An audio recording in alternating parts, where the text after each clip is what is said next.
China had acted in a timely manner in that 3-week window when something could have been done, 95% of the cases of COVID would never have happened, and we would not now be in the grip of a global pandemic. That situation is what we are confronting day by day. Can you explain further what the weaponization of COVID means? First of all, there was the control of the data, so that nobody else could say things about what was really going on and apportion blame in the way we've been talking about, because people simply were not confident about what we knew and did not know. It isn't just bureaucratic inefficiency, people in Wuhan scared of what their bosses in Beijing will say. This is a deliberate cover-up to maintain control, first and foremost, of what's happening inside China.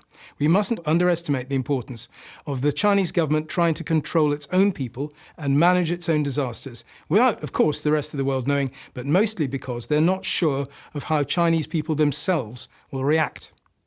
And the biggest concern at that time was what would happen if all this came out at the time of Chinese New Year.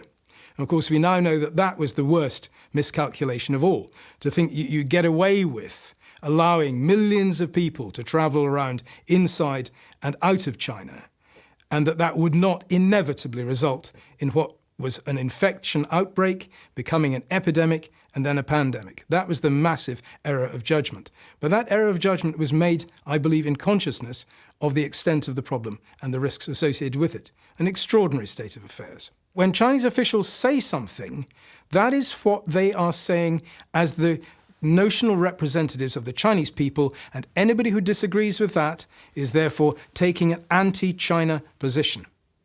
And if you haven't got the strong enough evidence to prove it, there is this. The lie direct is an incredibly powerful political weapon used by totalitarian regimes, but the big lie is out there, and the people who are, one way or the other, captive by Chinese political and economic and other pressures have to toe the line. And if they don't support that kind of story, they're not members of the big China club.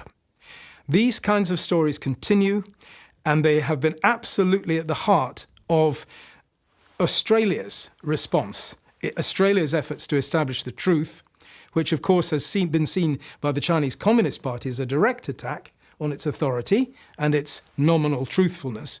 And that has resulted in the deterioration of relations and the economic blackmail that has been exercised against Australia, because the Australian Prime Minister said a WHO inquiry will not prove anything, a Chinese inquiry, it has to be independent. And that triggers a massive defensive, aggressive response on the part of China.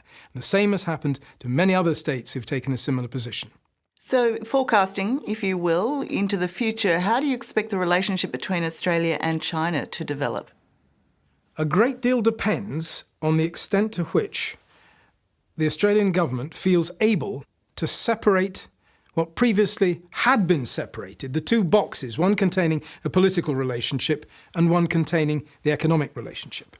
The extent to which the Chinese have weaponized this situation to increase their control over democracies, interfering in elections, interfering in elites various, interfering in parties, interfering in key national infrastructure, interfering in universities politically and as centres of excellence in research.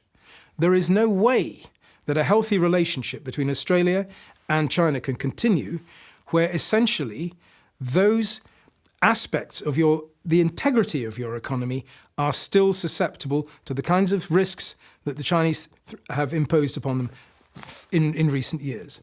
What is your view of China's positioning that they are the good guys in all of this, that the way they've managed the pandemic has been highly successful while the rest of the world has failed? Yes, this is highly politicised, of course.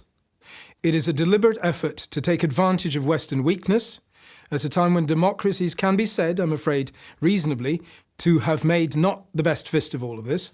It also shows how the West has failed to cooperate, whereas China has, over a massive area and with some of its partners, achieved what looks like a much more standardized approach, where you can move very rapidly and achieve very quick results in terms of test and trace. So that is undeniably a point.